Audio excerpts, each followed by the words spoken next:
Boa tarde a todos. Eu sou a Fernanda Peruzzato e, em nome do Comitê de Embriologia da Sociedade Brasileira de Reprodução Humana, dou boas-vindas a todos. Então, hoje a gente está aqui neste final de tarde bonito, com pessoas muito especiais e para falar de um assunto super especial também. Então, inicialmente eu vou apresentar a todos. A gente começa com o nosso palestrante, Dr. Valerio Pisaturo, diretamente da Itália. Primeira vez que ele vai falar aqui para a gente. Ele é presidente do Comitê Executivo da Sociedade Italiana de Embriologia, Reprodução e Pesquisa, responsável pelos equipamentos laboratoriais do Laboratório de Embriologia do Hospital Policlínico de Milão, biólogo embriologista pós-graduado em genética médica e embriologista clínico sênior certificado pelo SBRH. Também contamos com as nossas queridas Maira Casalechi, que é biomédica, embriologista do Laboratório de Reprodução Humana do Hospital das Clínicas da UFMG, membro do Comitê de Embriologia da SBRH e atualmente está em Milão como parte do seu doutorado. E a querida Raquel Cossiello, que é graduada em Ciências Biológicas pela PUC de Campinas, mestre em tocoginecologia pela Unicamp, especialista em criopreservação, vitrificação de óvulos e embriões pelo Instituto Mexicano de Infertilidade, diretora embriologista da Clínica Fertilidade e Vida e diretora de laboratório pela Rede Lara.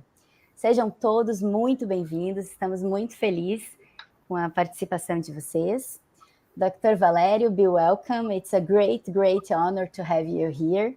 So be welcome. Thank you so much. It's a great honor for me to stay here too. I really love to be in touch with other international scientific societies. So thank you so much for this kind invitation. Fantastic. So now we are going to be good partners. And for sure. I hope this is only the beginning, you know. Yeah, for sure. I have no doubts of this. So when you want, you can start, please. Okay. Perfect. Wait. Okay. So first of all, thank you so much again for this kind of invitation. I'm really happy. And I'm also happy to be involved in this web meeting to speaking about what I think is probably one of the hot topic in the field of the embryology, that is the use of artificial intelligence for embryo selection. So I would like to introduce this topic starting with the definition, what AI is. And artificial intelligence is a field of informatics that have the ability, represent the ability of a digital computer or computer-controlled robot to perform tasks commonly associated with the intelligent being. So when we think to implementing AI, this is therefore the goal of the homonymous field of computer science. But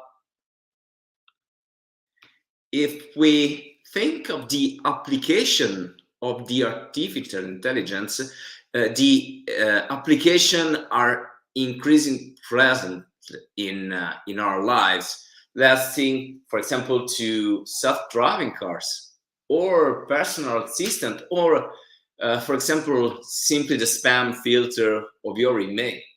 These are only some examples of the use of AI tool in our daily lives. And there are a lot of web applications that are based on AI. This is an example of an application in which the artificial intelligence automatically creates a realistic image from text we give it, changing a famous painting like a girl with a pearl earring. Or we can create, for example, podcasts with voices of people who no longer exist, like in this case, with Steve Jobs. So everything I've shown is actually based on machine learning, one of the tools used for the purpose of artificial intelligence. This is a very articulate set of techniques used in order to overturn classical programming, where you have a series of precise instructions that aim to solve a problem. In this case, we instead of the use of huge amount of data and classification techniques through which the machine extrapolates by itself the information with which it solved the assigned problem or test. Computer arguments to model the relationship between a set of observable data that are the input data and another set of variable data that are the output data. It provides the ability to interpret and understand data and to develop predictive model based on the experience. There are three main paradigms: the supervised learning, the unsupervised learning, and the reinforcement learning. The difference between the three models lies mainly in the different contexts with which the machine must move in order to learn the general and the particular views that lead to knowledge. The techniques can be either supervised, when I give the machine a set of possible outcomes to choose from, or unsupervised, where the machine creates its own categories. Let's move to the supervised learning. In supervised learning, particularly, the machine is given an example of goal to achieve, showing the relationship between input, output, and outcome. From the set of data shown, the machine must be able to extrapolate a general rule, which allows each time it is stimulated with a given input to choose a correct output to reach the objective. In case of unsupervised learning, instead, the machine must be able to make choices without having first been educated to different possibilities of output depending on the input selected. In this case, therefore, the computer has no master to teach, but is learned exclusively from its own mistakes. And finally, the machines that are instructed through reinforcement learning find themselves interacting with an environment in which the characteristics are variable. It is therefore a dynamic environment within which the machine will have to move in order to complete an objective without having any kind of indication other than, at the conclusion of the test, the possibility to knowing whether or not it has succeeded in achieving the initial aim. A very important branch of machine learning is called deep learning. And this is basically the technique of which most of all new recent applications are erroneously referred as artificial intelligence are based. It has developed considerably over the last 10 years thanks to the availability of a very powerful hardware that have made this application feasible. This is an example of what artificial intelligence can do. Go is a Chinese game, very popular in China, Japan, Korea, and is an abstract strategy board game for two players in which the aim is to surround more territories than the opponent. Go is similar to chess, but much more complex because there are many more possible moves. The person you see in the picture is the European champions Fan Hui, who loses in 2016 against Google Artificial Intelligence. And here I reported the publication describing the deep neural networks that allowed AlphaGo, that is the name Google gave to the system, to win against Fan Hui. But let's have a look at an example to understand how a neural network works. A neuron is a structure that takes one or more inputs, then using a mathematical function, and then returns the output based on the calculation performed. In our case, for example, the input could be the morphology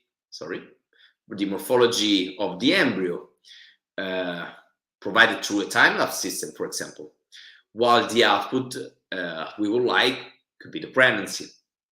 A network that has to recognize images will have an input neuron for each pixel of the image, a first hidden layer that will take care to recognizing elementary feature, circle, square, and a second intermediate layer that will study slightly more complex feature. For example, a circle with other cycle inside it, and so on, up to the output layer. Between input and output, we don't know what happened.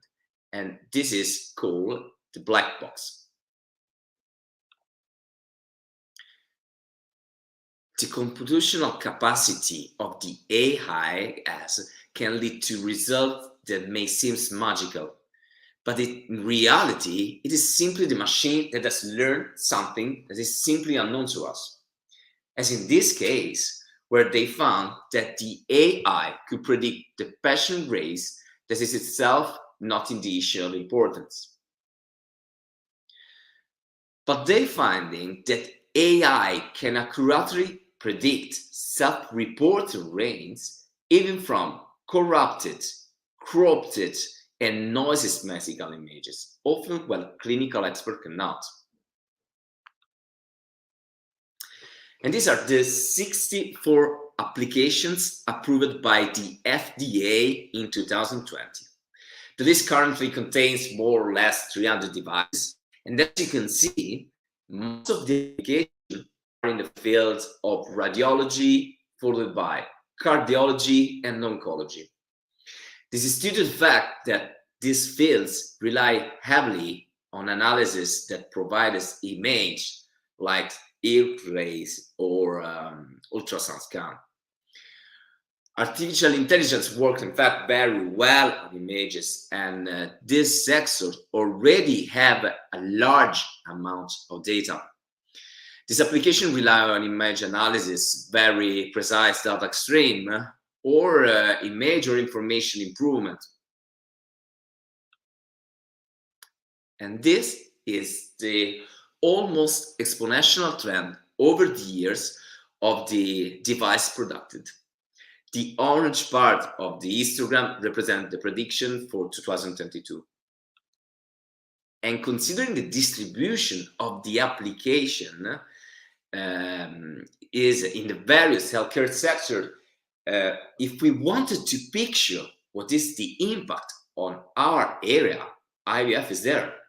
So a really minimal part of application development. And I want to share with you this website, reproai.org. The ReproAI is a database centralized where it centralizes all the AI publication reproduction.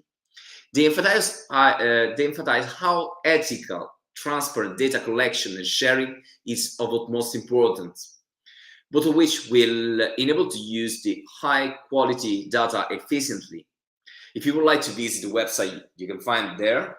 And in addition to the collection of publication, reviews, poster, abstract, there are also videos and web conference on the topic. Obviously, it is impossible to exhaustively summarize all the study concerning AI in the field of reproduction. However, they all have their limitation, as you will see. And this is due to the fact that in order to achieve a high-performance AI system, it is necessary to define the outcomes based also on whether you want to have a predictive tool or a tool that improves and standardizes human evaluation. So you will need extremely precise amount of data, annotated data, preferably, as we said, images, 10 or 1,000, and it is necessary to define the outcomes, few, usually 2, and selected the most suitable machine learning approach for the data type. The trained test speed is necessary to avoid the overfitting of the model. So,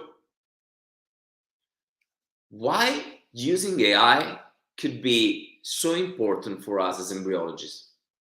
Well, we are aware that many of our assessments are lacking objectivity. But the problem with the AI is to have cleaner data and a direct correlation with the outcome. For example, if we think to the spermatozoa, the evaluation of the spermatozoa have the problem of the correlation with the outcome.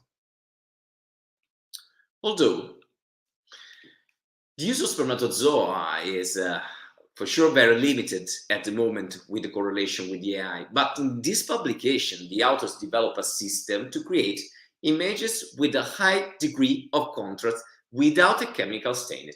So a different approach of the use of the AI in our field.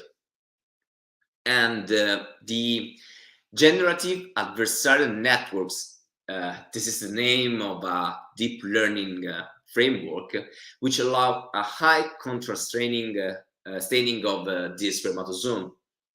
But let's go back to the subject of embryo selection. In 2022, we published as a scientific society a study conducted with the member of our scientific society SIERR to understand the intracenter and intercenter reliability of the embryo grading. This is a crucial part of our daily work in the clinic, but also we have to think that a huge part of scientific literature in our field is composed by studies that use as outcome the quality of embryo evaluated using morphological grading. That's why it is so important to understand it if we are really able to evaluate embryo in the same way. And those are the results of the study. The intracenter reliability was generally moderated to substantial, while the intercenter reliability was just vague. We also performed an interactive training after the first phase of the study to evaluate if a phase of training was able to change the results.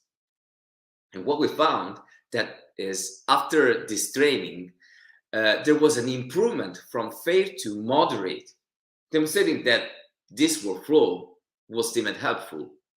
And that's why we concluded the paper suggesting that the establishment of external quality assessment service and the avant grade of artificial intelligence might further improve the reliability of this key practice for embryo selection. But let's move to study in which the AI has been used for this purpose. For example, in this study, a neural network was trained to classify blastocysts, labeling them as good quality or bad quality. In this study, a database of 10,000 of embryo images in 7 different focal planes were used, and embryos were first divided into 3 categories based on Beck and Zanilovich grading: good, fair, and poor quality. Then only 2 categories at the extreme were used to train the neural network to recognize 2 categories of embryos. And only part of the database was used for training. The remaining part was used to test the classification capabilities of the tool. And these are the results.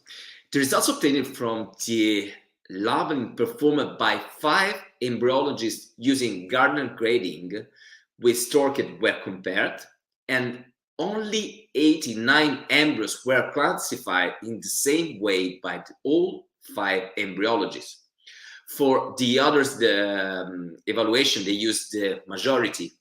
And this circular here must demonstrate that the prediction of Stork and 5 embryologists in labeling the same images from 394 embryos, you can find an accuracy of Stork of 96%. So really high accuracy.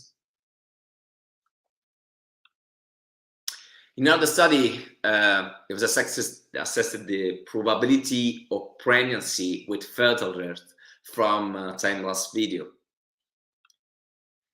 The deep learning model was able to predict the fertile Earth pregnancy from time-lapse video with an area under the curve of 0.93 in 5-fold stratified cross-validation. A hold-out validation test across 8 laboratories showed that the area under the curve was reproducible across different laboratories with different culture condition and different laboratory processes. So a great result, isn't it? But let's go back to the black box and the problem with the black box. The authors themselves point out that they did not know how the neural network recognize embryos that will give positive results.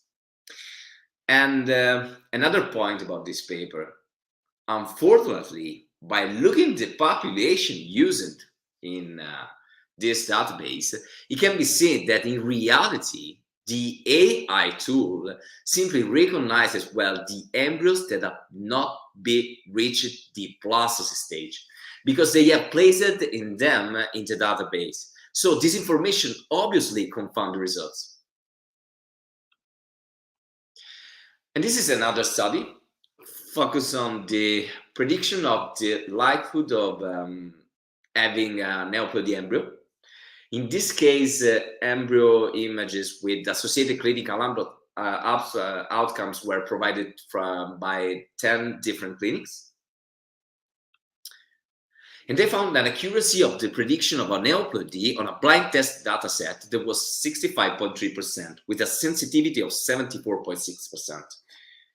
When the blind test database was cleansed of poor quality and mislabeled images, the overall accuracy increased to 77.4%. Moreover, they simulated a core ranking analysis comparing the genetics AI model with the Gardner score, and they found an improvement in terms of predictive aneuploidy of 27.4%.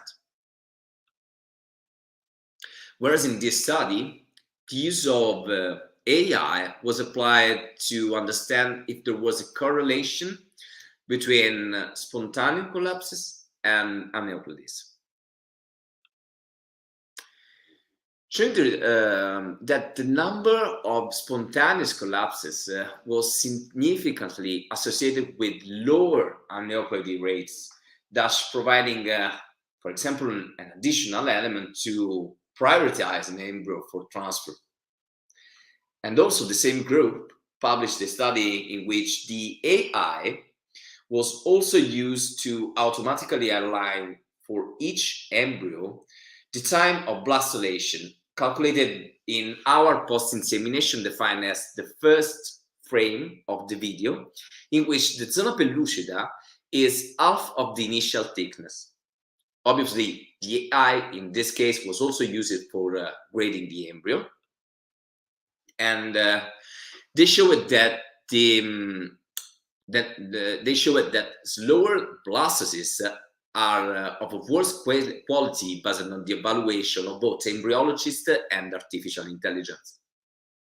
So, going to the conclusion, the potential of AI is enormous, but we have yet to understand much about how it works. So, explainable AI is in fact an emerging discipline in machine learning that has this aim. We only focus on what we understand. Let's think, for example, to the study that I showed early on the X-ray, where we don't understand how the machine can predict the race of the patient. So we have also another problem, and the other problem is related to the different performance deriving from different data sets. Computer scientists, they say that garbage in, garbage out, underlying that the nonsense input produce nonsense output. So there is a need of rigorous internal and external validation of the AI model. A possible solution could be, for example, the use of a public data set. But if you are interested in embryology and AI, I would like to conclude my speech inviting you in Rome the next year for the SIERR update. Well, this is the Congress of the Italian Society in Embryologists, and the topic for the next year will be the artificial intelligence. So I hope to look forward to see you in Rome, and thank you so much. Many thanks, Dr. Valerio. Excellent speech. So now I will invite our colleagues, Maira Casalechi and Raquel Cossiello, para falar suas considerações, comentar. Fiquem à vontade. Doutora Raquel, se quiseres começar.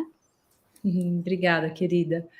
Obrigada pelo convite. Eu gostaria primeiro de agradecer você que me chamou. É um prazer muito grande estar aqui, conversar com vocês. Thank you very much for your explanation. Was so fantastic. Thank you very much. Maira, é um prazer também estar aqui com você. Você está aí pertinho dele, né? A gente está aqui no Brasil, eu e a Fer. Mas que bom poder falar sobre inteligência artificial, falar um pouquinho sobre tirar esse medo, né, que nós embriologistas temos de que a inteligência artificial vai substituir o nosso trabalho, né? E que um dia a gente vai ser demitido e não existirá mais embriologistas no laboratório, né? Então, eu sempre gosto de falar isso, eu gosto de explicar que, na verdade, é uma tecnologia que veio para unir o nosso trabalho com o trabalho de um computador que é extremamente inteligente, né? Quando a gente compara, por mais que eu tenha 15 anos de profissão, eu não vou conseguir avaliar o número de imagens que um computador e um banco de imagens tem para saber e para ajudar nessa escolha do melhor embrião, né? Então, quando a gente fala de poder selecionar esse embrião e escolher, a inteligência artificial vai ajudar a gente nesse sentido, e é para isso que ela veio. Ela vai dividir com a gente a responsabilidade da escolha. E o Valerio falou isso muito bem, quando ele coloca que a gente precisa, né, treinar os nossos embriologistas para que eles tenham a mesma visão, né? E se a gente tem uma inteligência artificial, a gente não precisa fazer isso. A gente, antes de começar o nosso webinar, a gente estava conversando aqui por detrás dos bastidores, e a gente estava comentando o quanto que essa inteligência conseguiu mostrar para a gente, conseguiu evoluir durante esses anos todos. Antes, a gente passava lá na época do Primovision, que foi em 2011, quando a gente começou a trabalhar com o Primovision, a gente colocava o embrião na incubadora e passava 2 horas, pelo menos, avaliando tempo por tempo, qual era a clivagem daquele embrião, quanto tempo ele demorou para se desenvolver, e a gente perdia esse nosso tempo como embriologista para poder selecionar estes embriões, né? E hoje é o que eu falei para eles, a gente chega no laboratório, aperta um botão e a inteligência artificial dá uma nota para a gente de 1 a 10.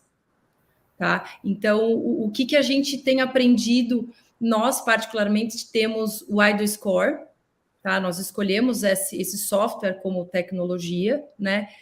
E o que ele mostra para a gente, né? Também a minha missão aqui é contar para vocês, dividir um pouquinho do que é a nossa rotina, né?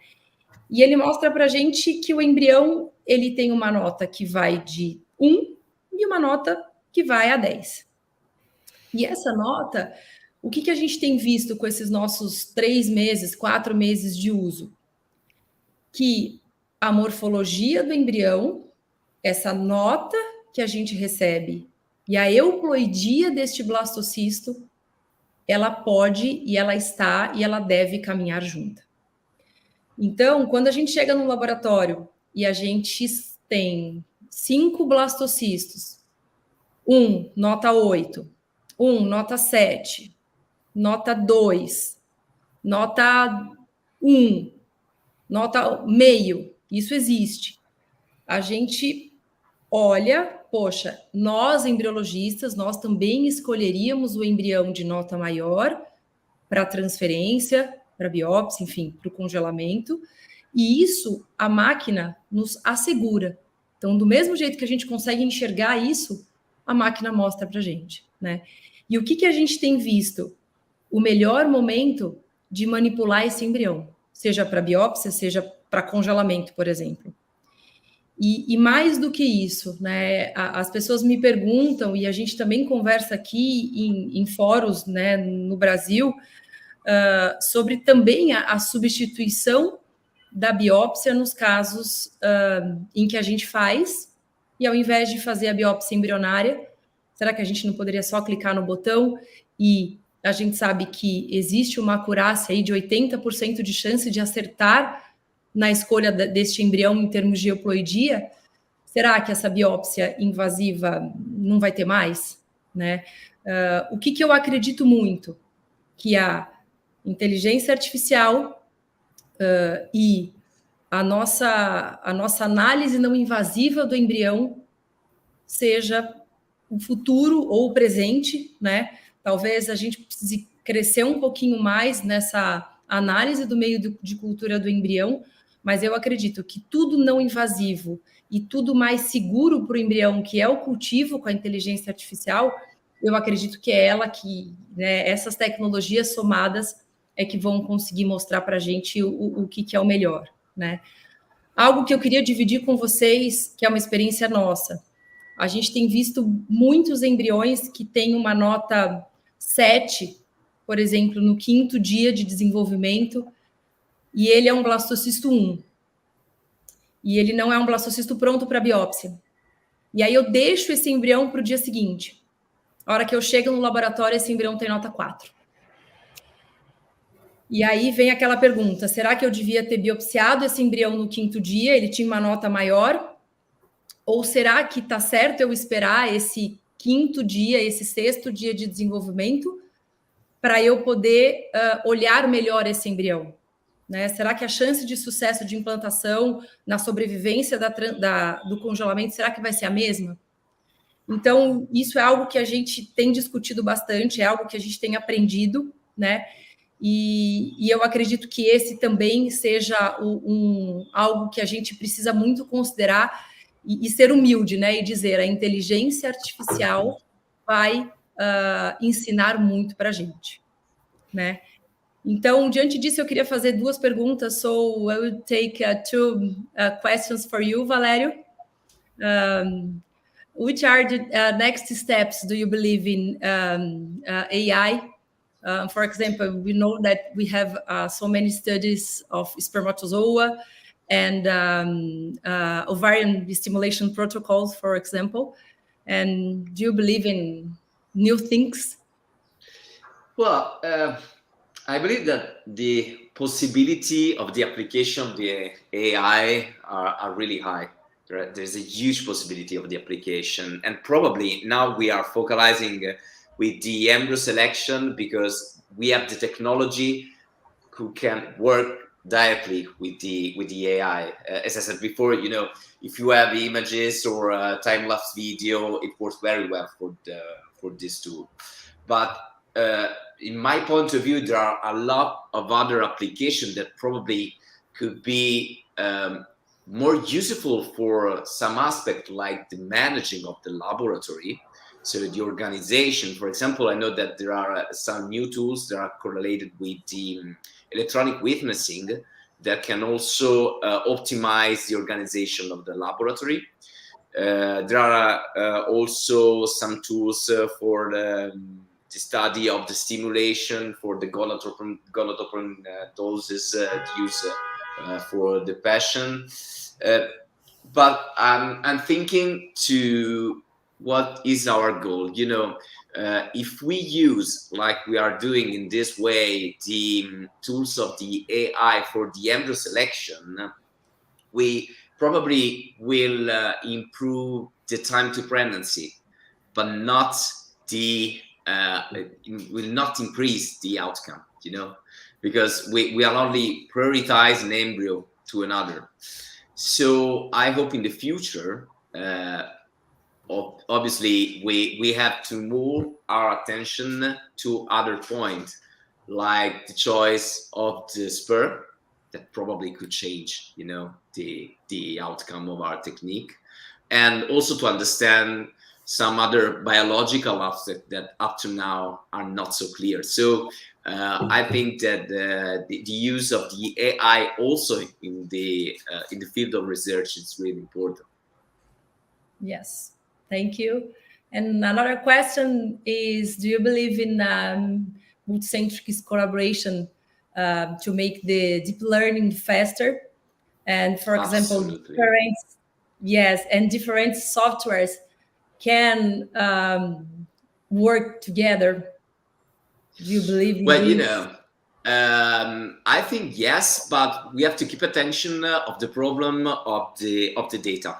We have to increase the number of data that we have, and we have to clean the data, because as I said before, if we have wrong information and we put inside wrong information in our database, obviously we will not have a prediction, or the predictivity of our tool will be low.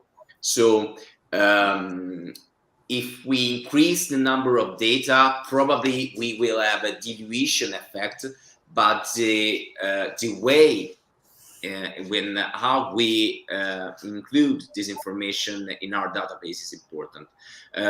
Probably all the database more or less will have the probability to share information each other, and the tools will collaborate each other. I think it's the future. Yes, thank you very much. Obrigada, Fer. Imagina, obrigada, Raquel. Maira, por favor. Well, Valerio, thank you very much for accepting being here with us tonight. It's a pleasure working with you and now having you here with us, talking to Brazil, late night for us, waiting for the pizza. Yeah, we are in Milan, but we are not in Milan, you know. Yes, we are in Milan, but we are in Brazil right now. Yes. So I don't know if you know that, but in Brazil, despite the fact that we do have like a standardized way of classifying the embryos, we don't have like a Brazilian way of classifying embryos. So it's super common when we have the embryos being transferred to other clinics that we receive this embryo, and it's not that the classification that we think is not in accordance with the one that we received. It's totally different way of classifying it. I'm pretty sure Raquel and Fernanda have received embryos that they have a kind of classification that they are not aware of. What does it mean? And we are trying with one of our is the Comitê of Embryologists for another society. We are trying to do the standardization, but it's tough because each company has one way of, each clinic has one way of classifying it. Sometimes it's been classifying like this for a while. And I think that is for now one of the problems we have with the putting all the information together. And we have very small clinics in Brazil. For us working with 2,000 cycles over here during the year, it's not the realities of most of the clinics back in Brazil. Where I work in Brazil, we do like 100, 200 at most cycles each year. So we cannot use only our data to create the software, to increase the ability of the software to understand what we are doing. But at the same time, we cannot put all our information together because they are super different. And I'm not really into how the machine works, but the way that they gather the information by their own, it's I think the thing that will solve this problem, because they will understand what they are seeing, what they are understanding, despite the fact that the person is over there saying that that's the good thing. We are just giving like what was the outcome of that treatment, right? Yeah. Thank you so much. This is a good point. First of all, I would like to underline that for sure, if we don't speak the same language, it's difficult to share information. So obviously, if your grading is completely different to the grading of the other clinic, it's so difficult to share the information. That's why we performed the publication, the study of SIERR, in order to understand using the same methodology for grading the embryo, because we decided to use the Vienna Consensus of SBRH in order to have more or less the same grading for all the embryo. And I have to say that in Italy, in my experience, the use of the grading of SBRH is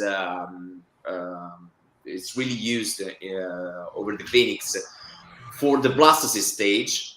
But for cleavage stage, it's difficult to find an homogeneity in Italy about this. So when we performed the study, we asked also, we invite all the operators to study the Vienna Consensus, because then we send images and we ask it to grading the embryo. So we have obviously to speak in the same language. We have obviously to use the same grading.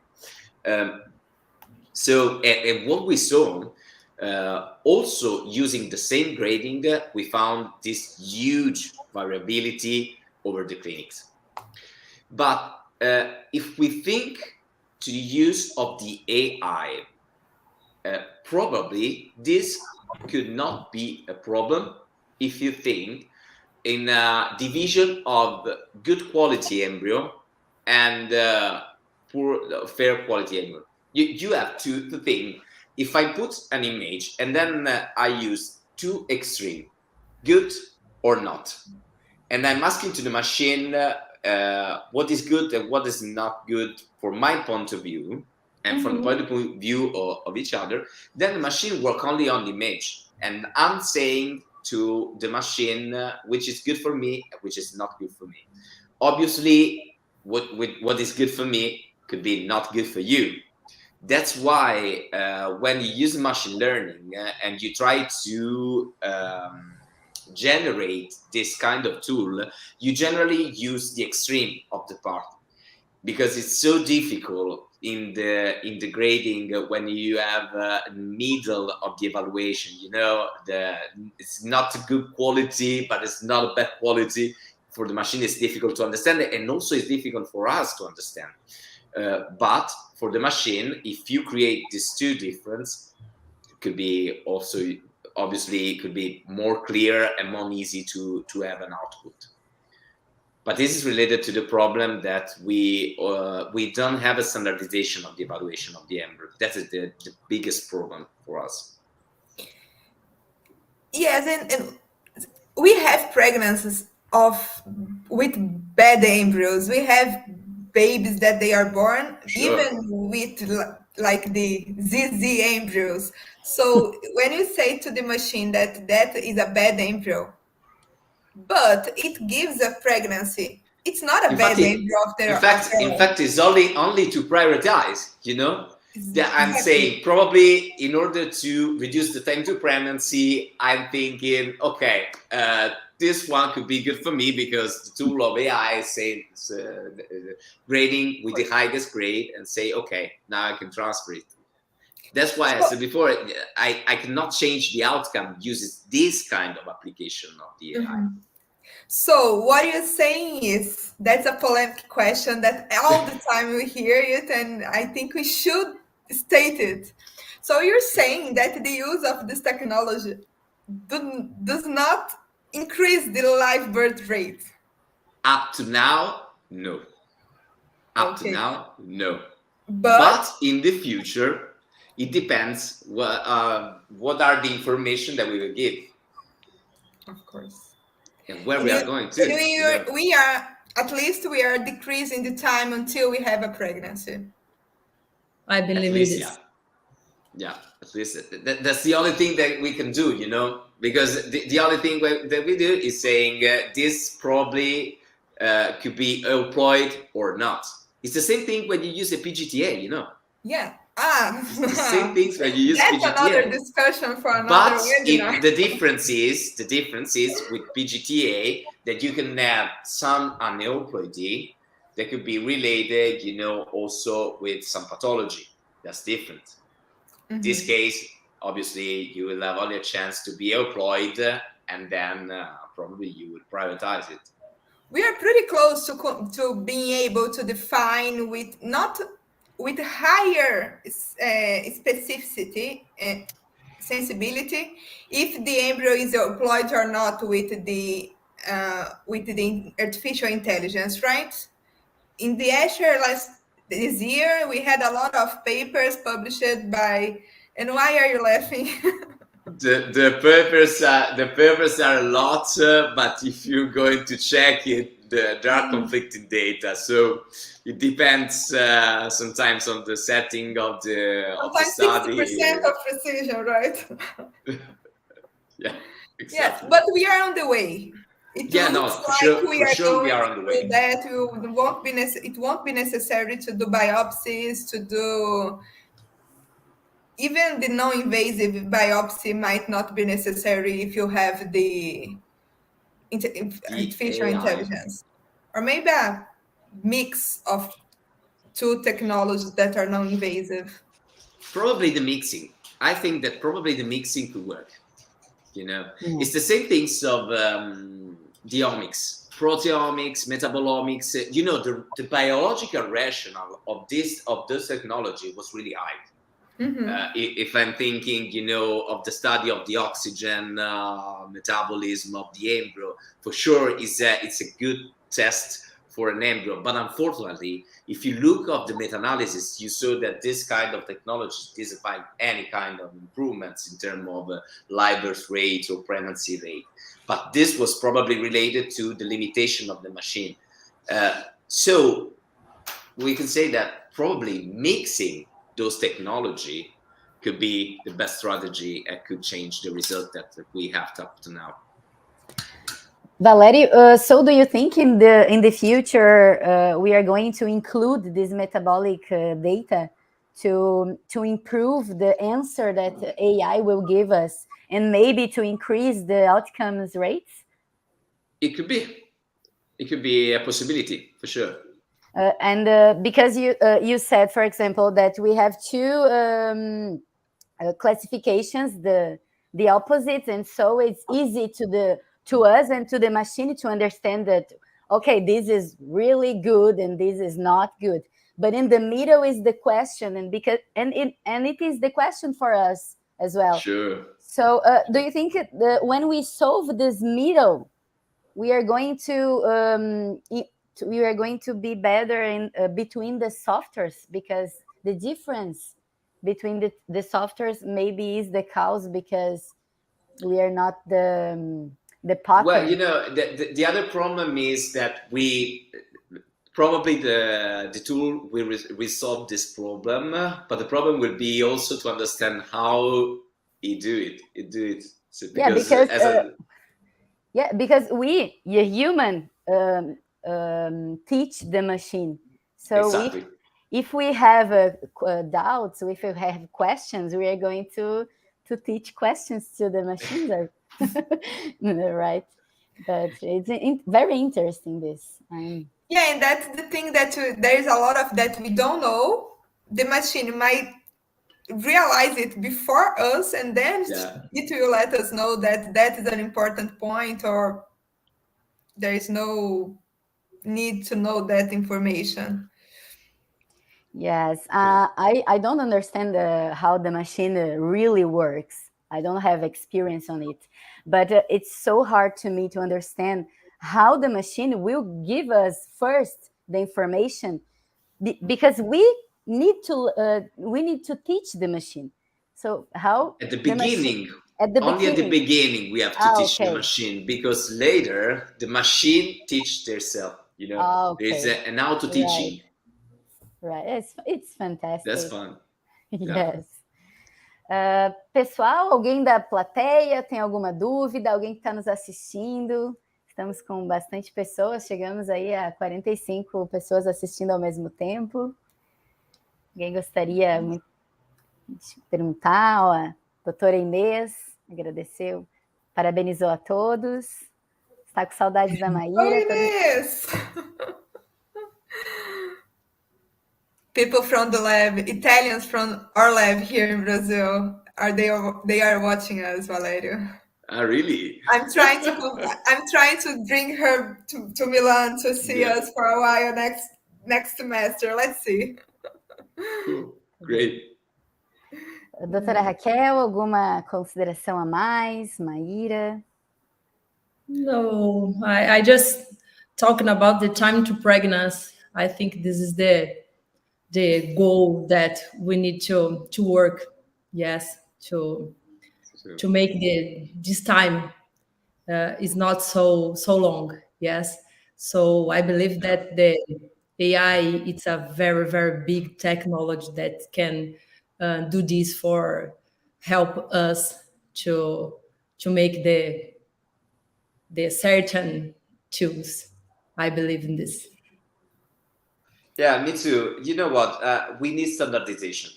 For sure, we need standardization. That's the huge limits of our laboratories. Unfortunately, we are not standardized. And me and Maira know that every morning in the laboratory, there's a lot of difference in kind of work in our laboratory. The thing about the difference between laboratories. So between countries. Exactly, and between countries also. So the first thing is probably we have to improve our standardization. If we standardize the method, the way that we work, for sure AI will be a great tool for us and will give us a lot of information that up to now we don't have. I agree. Yes. Muitas pessoas parabenizando, a Jéssica, a Raquel, a Jane, muito obrigada a todos. Então, eu queria novamente agradecer a Maira, a Raquel, thank you, Valerio. Queria convidar a todos já de antemão ao nosso congresso ano que vem, que vai ser 18 a 20 de maio no Rio de Janeiro. Dr. Valerio, we are having the Brazilian Congress in Rio. Great! In the next May. I invited him already. I pre-invited you. We count with your partner again. Gostaria de agradecer novamente e já estamos chegando no fim. Queria desejar um final de ano muito bom para todos, um Natal maravilhoso e que 2023 seja lindo, cheio de coisas boas para a gente, muitos bebezinhos nascidos. Com a nossa ajuda também. Valerio, thank you very much. Grazie mille. Ci vediamo domani. A domani. Tchau, Raquel. Tchau, gente. Muito obrigada. Tchau, obrigada, pessoal. Obrigada. Bye, Valerio. Bye, Valerio. See you. Waiting in Rome. Sure. Yeah. When in Rome, it's May, right? Yeah. It's just after our conference in Brazil. Exactly. So we'll see you first in Rio, then Rome. Perfect. We'll go to Fernanda. Fer, vamos? But it's a big deal. So first Rio and then Rome. Perfect. That's perfect. That's a good plan. I love Yeah. Thank you so much. Bye, guys. Have a good night. Bye, bye. Tchau, pessoal. Goodbye. Have a good night.